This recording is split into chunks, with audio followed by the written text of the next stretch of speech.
Hello, IMTS 2022. I sound really loud because I can hear that. But anyways, doesn't matter.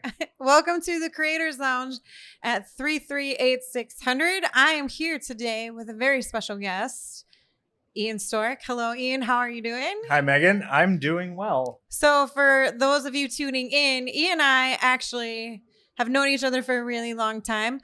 I would like to say that we're pretty good friends. We are great friends. We're great friends, right? Yeah. So, Ian, you're here doing a lot of video work. I see you running around. Mm-hmm. If you see him, make sure you scan the QR code on his backpack. That will lead them probably to your LinkedIn page, it takes I'm assuming. my LinkedIn where you can connect with me and So- see all the cool footage that I've been taking for the past 4 days here. That's a great idea, by the way. I'm really proud of it, actually. I know it's just a piece of paper duct taped to my backpack, but I am like totally satisfied with what I came up with there. That's a great way to like get people to your LinkedIn page and follow you. And people have been scanning it too. Yeah. Somebody, I was having a conversation. We were just chatting, and he goes, "Do you have something on your back?" And I'm like, "Yeah, I got the QR code." He's like, "People are walking by with their phones and they are scanning your backpack." I'm like, "That's exactly what it's there for." That's awesome. And you said want to see what I'm filming. Want to see what I'm filming? That's because awesome. I'm running around. I'm always like leaning over, looking into a machine, and so my backpack's on, and all they can see from me is I got my gimbal with my camera, right? And I got the backpack. So what are some of the things that you have been filming here at IMTS? Because you're all over the place. Like I swear I've seen you in every single hall at the same time that I've been in. So yeah, so I've gone through I think I've gone through every single aisle at least once. And I think I went through almost all of them already on day one, which my first day here was Monday. Right. And my knees were hurting after that one. It was a pretty brutal one. But yeah, I was just seeing what we had first off, and then coming back to the booth where I wanted to know more, so I could talk to some people, make maybe some cool booth videos with the people working in the booths. But I think some of the coolest stuff I've seen, there were some really crazy machined like sculptures that some of these booths have. And I just love them because you just get really in on it. Mm-hmm. And as you like move, and they've got, they got a lot of lights lighting up them because they're pretty big centerpieces in a lot of the booths. Right. Man, you really see that texture, and it really shines and glimmers. And it's like a really cool aesthetic that you can really capture there. I really like how you're describing that, because I feel like in terms of when you're trying to capture photographs or video for manufacturing, there's a lot of people out there that don't necessarily know how to work angles or light or anything like that. So that's one of the questions I wanted to ask you too. But before I get there, in terms of what you've seen here, what hall has been like your most favorite? Ooh. That's a tough one. Isn't it though? There's so much going on. There's a lot. There's a lot of cool stuff. I would have to say my favorite to go through. I'm probably gonna have to go with the automation section. There's just such a wide array of like robotic arms that are doing all kinds of stuff with all kinds of different demos. Like you got arms that are doing 3D scannings, you've got arms that are welding, and you've got arms that are putting parts in machines, taking them out of machines. There's just so much to it. And that's one of the things I noticed, like automation is so big this year. It is. However, I like the additive manufacturing section. Oh yeah. Only because they were taking these really big 3D printing heads and they're printing out that lunar habitat. Oh yes, that was an awesome one. And I was just like, I can't believe this is a thing. Like that's around the corner. Yeah. People going to the moon and living on there. Yeah. That's pretty crazy. I was just checking that out and reading the stuff there this morning. Yeah. So to get to my next question, in terms of video, how is that important to a brand's narrative? So we know that things are changing. A lot of customers are doing their own research, and they know what they want practically when they're reaching out to customers and wanting to learn more about their product. Like they already know, they've already like gotten it down to their top 2, maybe their top 3 customers that they want to buy from. Yeah. So why is video so important for companies to invest in? And how does that help with their brand narrative? Right. So one of the big things with video, and one of the things that I pushed through video as we were probably slated to talk about was storytelling. Yeah. And that is one of by far my favorite things to do. And those are my favorite types of videos where I can help a manufacturer, help a business craft the story that they want to tell and talk through them to figure it out. And I think, yeah, with storytelling being one of the most important things, I think when you're down to your top 2 or you're down to your top 3 that you're trying to pick from, you've got, the price points figured out that you're looking at. They're similar. You've got the specs figured out. Maybe they're similar. And you watch videos or go on their website and learn more about them. That could really be the make it or break it for what you're looking for. Right. If your business can connect with them emotionally, like that's going to be a huge thing. Putting someone on camera, talking about a company's history, talking about the values and what's important to them could really resonate with the customer or whoever's looking into this company. And so having your values and the history and why you do what you do on display, especially through video, because that's one of the most popular forms of consuming that type of info. Like that's really important because it could be the make it or break it. Right. So in terms of like photographing or capturing manufacturing on film, where do you think the biggest challenges are for companies when they try to produce that? Because some are trying really hard to produce it, but it's just not, I don't think it's capturing that brand narrative like your content does. So why do you think that is? Like, what are they doing wrong? And what are some of the things that they consider to do it the right way? I think one of the things with creating compelling video content for the manufacturing industry is making it look cool. It comes down to that. Manufacturing, it's true. There's so much. I mean, the industry has so much there's so many interesting things, and it's a broad industry, and it is cool. It's cool how you make a part the way that you do. There's so much that goes into it.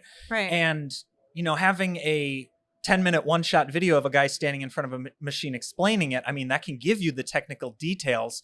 But if you really want to draw someone in and make that eye-popping kind of feel when it comes to showing off the industry or showing off the product, I mean, that type of video might not do it. Okay. So then what about photography? So I know a lot of people are crazy about video. They want to see it everywhere. They want to see it on the company's website. But I feel like photography still has a place in certain areas. What is your opinion on when to use photography versus video? Ooh, that's a tough one. You didn't tell me you were going to ask this one. That one. Oh man, you're making me like. Oh, we're going off the script. We're going off the script. Yeah. Okay. Now we're getting goofy because I bumped the microphone. Oh, that's a tough one. So, yeah, what I love about photography is that I find it harder than video. Okay. Because with video, you're telling your story with the full video. With photography, to really tell a story through a photo, you have basically one shot. Yeah, you can stage it, you can do stuff like that. I love documentary style stuff, so I love fly on the wall, behind the scenes photography. But you have like one moment to capture that and see how you can tell the story with that whole photo. And I think when it comes to comparing photo and video, it's so tough. You really stumped me with this one. Oh my gosh. Is that your goal? Kind of. Maybe a little bit. Yeah, I mean, photo's always going to have its place when you're putting together media packages, and they complement each other. How about this? So you have photography and you have video. A lot of manufacturers, especially small to medium-sized manufacturers, might not have a budget to afford someone like yourself or, the other people out there that are doing video. Like Chris Fox is another one. He does a really good job at capturing video. Yeah, he does. What would your tips be for any, small to mid-sized manufacturer who might not have the budget to hire someone? How can they get started in terms of what types of photographs they can shoot and what types of video they can shoot? Like, what would your top 3 to 5 tips be for each? Tips? Yeah, for each. Well, I would say when creating these 5 tips, it's got to be considering what their goals are with the photos and videos. I mean, if it's for creating their advertising or simply for like social media kind of stuff. Okay. If we're talking about like showing off their products and stuff like that, I'd say get started with whatever you have. Okay. I would say one of the things that I will say for photography that's super important for, especially in machine shops and a lot of machine shops, is get lighting. Like That's if you a good can point. invest in even just a ring light would be great. And there's so many DIY ways that you can create like makeshift product photography environments. So if you're doing like something smaller, like tooling or like smaller work holding pieces, I mean, you can create your own DIY light boxes and such things like that that can really mimic the big studio environment. So I would say that if you're starting from nothing and you don't know where to go, and maybe you don't have the budget for even to hire a marketing person at your company, you know, you can really start off with a, you know, smaller consumer camera and some DIY tricks that you can find online. So I would say that investing in lighting is probably one of my biggest ones, because if you have an amazing camera and you have terrible light in your shop, or, you know, you don't have the space for it, it's not going to matter. Right. Yeah. So what about a company that can't really afford a new camera? And I know I've asked you this question before for my personal use. That's because tough. I'm just like, how do I pick a camera? What type? Because there's so many different types of camera. And for someone like me who's an amateur at this stuff, it's overwhelming. So what would your suggestion be? So that's the thing. That is the hardest question that I get asked. I get asked that quite a bit on LinkedIn and stuff, where I've been posting like tip videos and things like that.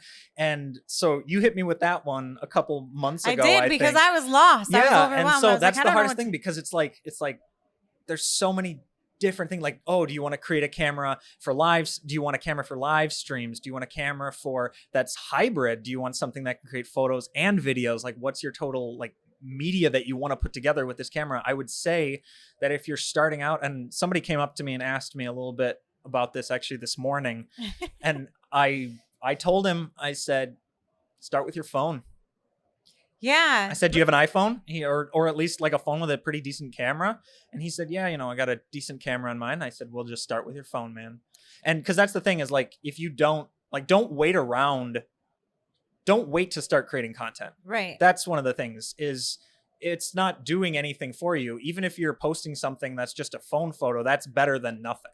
Absolutely true. But is there any like settings that they should be aware of on their phone to like maybe play around with or experiment with? Because when people told me that, I was like, okay, and I would open up my phone, but I'm not like an expert photographer, and I wouldn't know what to adjust or when to adjust it. Sure. So are there some things there that you can offer some advice on? Yeah, maybe not for phones, but for maybe like smaller cameras. And I think some phones do have the capabilities to change into manual settings. But one of the things that I would really recommend is, and I know this is not a bit of a learning curve. It might be, I don't know, because like I went to school for that kind of stuff. So like to me, it just sort of like comes natural. But like, if you learn to shoot manually and you know how to expose properly, you know how to get the focus settings right, and you know how to do things like that can really up the game in how the images look. Because if you just do like automatic settings, you know, the camera's gonna do what it thinks is best, and that might not be correct for the situation. Right. So you're also a certified drone photographer, correct? I am. Yeah. So how does that work? Like what are some of the things that people need to be aware of in terms of wanting to shoot drone photography, and what sort of obstacles are presented to you as a photographer? Like, what do you have to be aware of before you let your drone go off the ground? Yeah, so that's an interesting one. Yeah. So, well, with drone photography, you can get away with flying drones non-commercially without any sort of licenses or anything like that. Oh, okay. But if you want to fly it commercially and you want to make money, if it's for your business, then you have to get an FAA certification. So that involves actually going to an airport or a facility like that and taking a test, which, let me tell you, you have to read the tower maps and everything, and the zones, because there's different zones for different airports, which tell you about how high you can fly and how you can't go.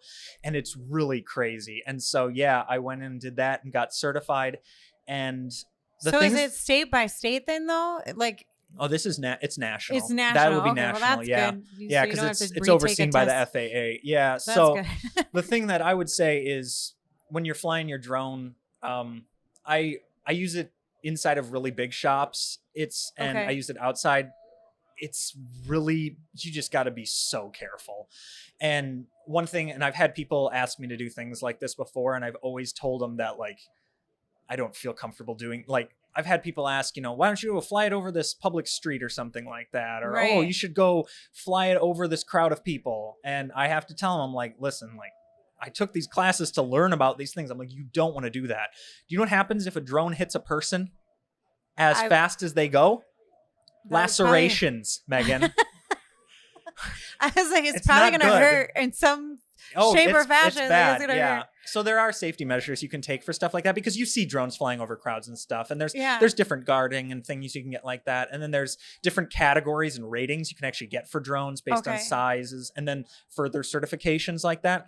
But as for like for my videos, for manufacturing videos, Yeah. it's just a lot of like nice beauty shots over the top of a shop or coming in like that. But yeah, that Okay. was a big ordeal, and I studied a lot for that, and it was really stressful, but I got it. Right. So, what is your opinion on TikTok? Because that's a Yeah. talking point that keeps coming up, It is. and a lot of manufacturers were not on TikTok, which Yeah. I've seen some that are kind of like trying to force the comedy, which I think is funny in its own right.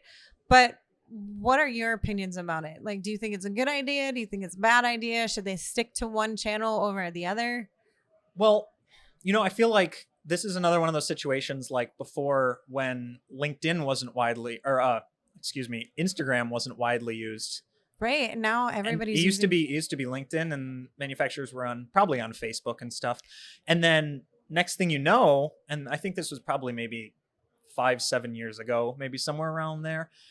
Next thing you know, there start popping up machinist pages on Instagram that are just like showcasing content and Yes. stuff like that. And that took off. And there were a lot of like influencers and stuff that I encountered at events. And I think the last IMTS in 2018, there were some there who were the people who curated all this content. And so that was the case where it was like sort of a new thing to the industry, and it just like took off like that. And I think the same can be said with TikTok, like especially with, and I think it's worth trying, I'd say, being consistent with it. Again, that's one of the most important Yeah. things on social media. And I think being legitimate, because yeah, you can like do the trends every now and then, but like have fun with it, but don't like force the content. And people really can see through that pretty easily. Yeah, I think especially the younger generations, Mhm. like they can pretty much call out bullshit Yeah, a yeah, lot of the time. they can. So in terms of the types of videos that you're taking for manufacturing, like what style do you like the best? Ooh, so yeah, there's two kinds that I really love. I love brand stories. Okay. Can you explain what that is? So yeah, of course. Like a brand identity piece is something where a company wants to talk about their history, their core values, what they stand for, as well as their products. Mhm. It would be like all of that kind of meshed together in a. So is it like a corporate video? that Yeah, it's a term? corporate video. But yeah, that's the type that's my favorite, because then I can really dive deep into it, and I can work with like the people at the company to learn more about it, because I'll do like extensive pre-production and stuff like that when I'm actually scripting and storyboarding all of these types of videos before we even go in. That's one of my things, is I think pre-production is the most important phase of video production. Mhm. And I would say the same for people who are wanting to create their own content.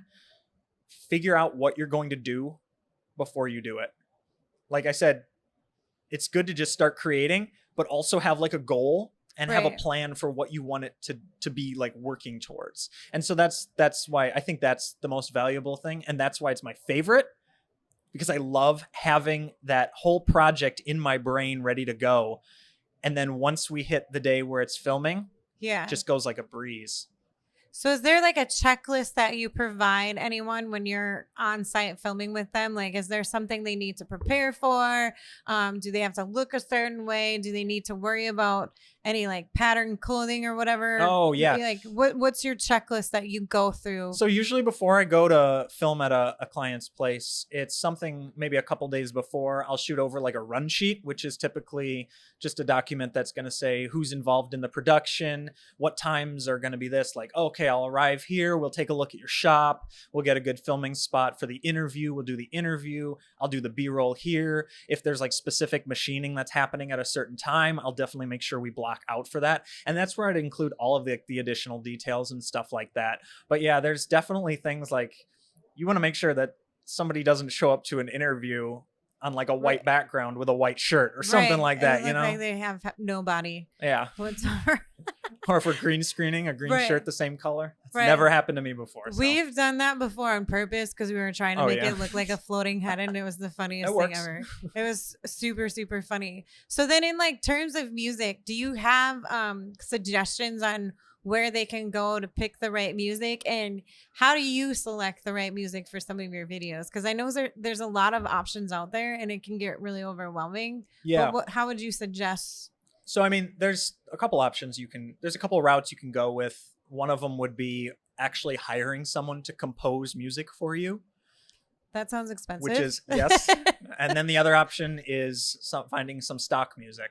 And I know people hear stock music. Oh no, like but you can find stock music or music that is written to be licensed that maybe hasn't been used by a lot of people and stuff like that. There's a lot of subscription services like where you can find, but it'll show you like 1 million downloads, 1 million people have downloaded this one or something. Right. And if you're really concerned with something like that, you can always look for ones that have less. But in terms of like picking the type of music, that's really going to probably be decided based on the vibe you want to give off. Okay. There's like the vibe that goes for like medical, or like the vibe for like tech. You know what I'm thinking? Yeah, like the little electronic kind of stuff that you hear that a lot. But then the one I go for manufacturing a lot, and I've had a lot of manufacturers actually like specifically ask for this type. It's that crunchy, like American made manufacturing. Like rock and roll music. Yeah, right. Yeah. Gets your blood pumping. Yeah. So to speak. Yeah, that. And again, that's based on the type of manufacturers we're working with. Yeah. And a lot of the ones I'm working with are in the Midwest. So, of course, they're going to be wanting to go with that kind of vibe. That rock music, yeah. I can agree that stereotype is 100% true because I'm from the Midwest. So in terms of like getting people in front of the camera, I noticed that there are two types of people. One, they're really comfortable and they can talk without a problem. Two, as soon as that person sees the red light go on, they freeze up. Yeah. What sort of advice do you give those types of people to kind of prepare, or should they just avoid those types of people altogether to be on camera? I've had some instances with people who've said, "Oh, I'm not good on camera," and then we get them on camera and they're just amazing. They rock it out. And then I've had sometimes where there's people who've been apprehensive, but they're like, "Oh, we'll give it a shot because I'm the guy who knows it. I got this information that you guys are looking for us to put together in this video," and we get them on camera. And I think the best advice that I can really think about with someone who might be nervous is, well, first off, no red light. Don't turn a red light on because then they know. I try to fool them. Yeah. Just keep them talking and then hit hit record while you're talking. But no, that's legitimate. I would say having a conversation. Yeah. Having a conversation. And we've talked about this before between us years ago, probably. Like, how do we get them to not freeze up without making them mad once the conversation's done and we're like, oh, we already recorded it? Because sometimes people get angry with that too, and they're just like, you didn't tell me you were recording. Yeah, so I like to open up an interview, and I like to conduct the interviews a lot of the times when I do this too, and I will open up with just some icebreaker questions. Okay. Like if I'm testing the audio on my microphone, I'll be like, oh, like if there was a football game or something like that, I'll ask them about it. Just start the conversation going, because if this is someone that I just met, then I really have to break the ice to get them comfortable enough to like chat with me for 30 minutes on camera. Yeah. And so I'll break the ice a little bit like that, but then I'll just casually go into a conversation. And, you can ask the question and then sit there, let them just do their spiel. Yeah. But there's a lot that, you know, you're not giving them anything back in like conversation wise. Right. But when you're saying stuff like you just said, like, right, you're nodding, you're agreeing with them. You're like, you're asking follow-up questions just based on what they're saying instead of going off like the script. Yeah. Yeah. That really can get people in a natural groove. And another thing, a lot of the people that I've worked with that have been on camera for things like this have been salespeople or marketing people. Okay. And some salespeople have been good on camera. Some salespeople have not been good on camera. Right. But the way you bring it up to them is, and they say, oh, if they pause sometimes. I've had some guys like that who just don't like being on camera, which is totally valid. Right. But I'll be like, well, talk to me like you're trying to tell me about the product, you know, like, Yeah. you know, I know you know the product. You go out every day and you Right. sell this to people. Try to sell me your like, product. try to sell me your Practice product. pitch. Yeah. Yeah. Let's talk about it. Tell me Yeah. about it. I'm asking you about this feature. Let me know what it is. And then they Explain really get this in that to group. me like Yeah. I'm 5. They can get into the groove. They get into the groove like that. And Yeah. I've had a couple where that has been the thing that triggered it and made it start moving along really nicely. That's awesome. Well, Ian, I want to thank you for joining me today in the Creators Lounge. I really It's over appreciate already. It is over Oh, already. that went so fast. They went into my ear and they told me to wrap it up. So that's what I got to Okay. do. But I really appreciate you coming on board. If people are looking for any kind of help regarding video or photography, where should they connect with you? They should connect with me on LinkedIn. My name's Ian Storck, IANSTORCK. And you can find me there if you have any questions about video production, photography in the manufacturing sphere. Feel free to shoot me a message or something like that. I love to post little like tip videos every now and then that are helping manufacturers, you know, get started and get off the ground with putting together productions for their own facilities. That's awesome. Well, thank you. And I really like your last name. This just came to me, and maybe it's a little absurd, but you're Storck, right? Storck. Storks are known for delivering babies. You're delivering great video I'm delivering content. knowledge. How is that? How do you like amazing. that? I love it. Well, thanks everybody for tuning in on this episode. Be sure to follow us at hashtag IMTS 2020 or hashtag We Are All Creators. Have a good day, everyone.